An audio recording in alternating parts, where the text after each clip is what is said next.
não! Bunny apontou para o perigoso precipício. Os porcos estão correndo direto para as rochas. Não! Eles vão ver o penhasco em tempo! Joel gritou.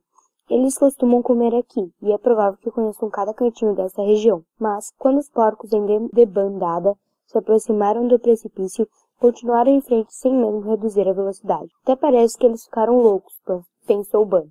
Loucos assim, como dois homens que eram até minutos atrás. É isso, gritou o garoto. A voz de dentro do homem impediu que Jesus o deixasse invadir a manada de porcos. Joel olhou para Bunny horrorizado. Foi mesmo? Sim, você não se lembra? Ele disse, algo que nos deixe entrar nos porcos, que se alimentam naquele monte. Gente, foi tudo que Joel pôde dizer. Os porqueiros gritavam e agitavam os braços para os porcos, mas era óbvio que não conseguiram pará-los agora. Os porcos estavam perto demais do despenhadeiro, e muitos dos guardadores desistiram e só permaneceram imóveis assistindo aos momentos finais chocados. Todos observavam, Bunny, Joel, Jesus, os discípulos e os demais pescadores nos barcos. Os únicos que não olhavam o horrível espetáculo eram os dois homens que estavam calmos e sãos. Quando os primeiros porcos chegaram ao penhasco, saltaram pela borda. Outros animais que os seguiam foram empurrados pelas centenas que vinham atrás deles. Estes também foram jogados por sobre a borda rochosa e caíram lá embaixo, dentro do mar. De forma surpreendente, todos os porcos os seguiam. Bunny via que o mar agora se agitava e espumava no ponto em que centenas de animais tentavam permanecer na superfície. Mas os porcos não sabem nadar, e ele sabia o que isso significava. A manada toda afundou, morreu, afogou-se nas profundas águas da margem oriental do Mar da Galileia. Bunny olhou para cima dos rochedos da encosta marítima.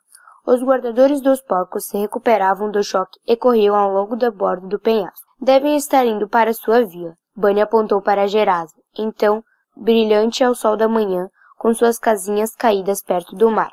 Os porcos provavelmente pertencessem aos aldeões e agricultores que morassem nesta região. Joel deu um longo assobio em tom baixo.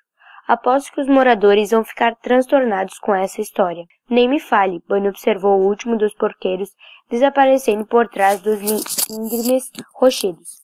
A essa altura, alguns dos discípulos haviam saído do barco outra vez e caminhavam pela água rasa na direção de Jesus. Com cautela, Pedro e João saíram do barco trazendo algumas túnicas extras. O segundo homem selvagem que estava perto das cavernas havia descido à praia e também se ajoelhara na areia aos pés de Jesus. Vistam-se, meus irmãos, disse Jesus bondosamente, entregando as roupas aos gadarenos. Bunny olhou para Jesus e os dois homens estava assombrado diante do que acabava de acontecer. Ele havia visto o Rabi operar alguns milagres incríveis, mas esse superava todos eles, incluindo o do endemoniado na sinagoga, do homem com a mão mirada e até o modo como Jesus acalmara a tempestade no mar naquela noite. Havia muitos milagres para contar, mas esse foi o mais inacreditável de todos. Jesus não só expulsou os demônios desses dois homens, como mandou os espíritos do mal entrar nos porcos. Nessa história ainda havia algo que Bunny não entendia bem. Esses homens nem mesmo eram judeus, eram gentios. Eles não haviam procurado Jesus, mas de algum modo o mestre sabia que precisavam de socorro. Ele viera para resgatá-los e o fizera com muito amor e aceitação. Para Bunny, era informação demais para assimilar naquele momento. Pela expressão dos rostos dos discípulos, podia-se notar que eles desaprovavam o bondoso ato de Jesus. Nenhum fariseu ou rabi da sinagoga teria oferecido auxílio a esses homens.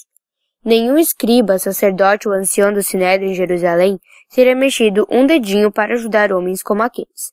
Mas Jesus o fizera, e Bunny não pôde deixar de admirá-lo por isso. Ele gostava muito desse rabi de Nazaré e sentiu que cada dia se tornaria mais e mais leal a ele. Eu quero ser discípulo de Jesus, disse Bunny em voz alta enquanto observava o mestre. Joel olhou atravessado para Bunny. Discípulo? De que você está falando? Você não pode ser discípulo de Jesus. Só os adultos fazem isso. Então serei um fiel seguidor e quando tiver idade suficiente vou me tornar discípulo. Bunny virou-se para Joel. Quem disse que não posso me tornar um discípulo? Já tenho 12 anos. Neste ano estou com idade suficiente para tomar parte nos cultos como os homens na sinagoga. A essa altura os outros homens haviam chegado à praia, inclusive o pai de Bunny. Alguns dos discípulos haviam feito uma pequena fogueira e André preparava alguns peixes para assar. Jesus estava sentado junto ao fogo, falando calmamente com os dois gadarenos. Os cabelos deles ainda estavam terríveis, como se não os houvessem lavado ou penteado por meses. De vez em quando, um dos homens tirava um raminho ou folha das mechas emaranhadas do outro, talvez esperando tornar-se de alguma forma um pouco mais apresentáveis. Aí, de repente, Bunny notou algo. Não havia mais cortes nem machucados neles. Jesus também havia curado suas feridas? Os hematomas e cortes se foram. Bunny cochichou quando viu Joel olhando fixamente para os dois. Jesus deve ter curado os corpos deles também. Este é Cleto, disse Jesus aos discípulos, colocando a mão sobre o ombro de um dos homens. Ele tem esposa e uma filhinha. E este é Prócoro, o mestre indicou a outro homem, sentado com a cabeça baixa.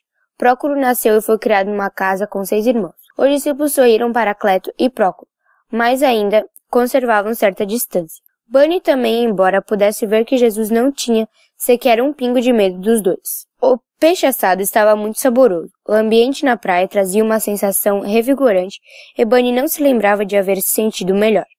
Os eventos daquela manhã o inspiravam, fazendo com que desejasse ser um garoto melhor, mais semelhante a Jesus. Isso acontecia quando alguém passava tempo com o Rabi. Era por isso que todos queriam estar com ele. Jesus era cheio de vida, esperança e amor. Isso influenciava os outros por onde quer que ele passasse. Bunny elevou o olhar e notou um grupo andando na direção deles, pela praia. A princípio não conseguiu descobrir quem era, mas, ao se aproximarem, ele viu que alguns eram homens importantes, talvez anciões de uma cidade próxima. Provavelmente, Gerasa. O que eles podiam querer? Bunny ficou curioso. Os homens se detiveram a pouca distância de Jesus, quando viram os dois endemoniados sentados quietos aos pés deles. Temos ouvido suas mágicas e daquilo que seu poder é capaz de fazer, disse um homem baixo, de aparência sofisticada, adiantando-se com cautela e se colocando de joelhos na areia.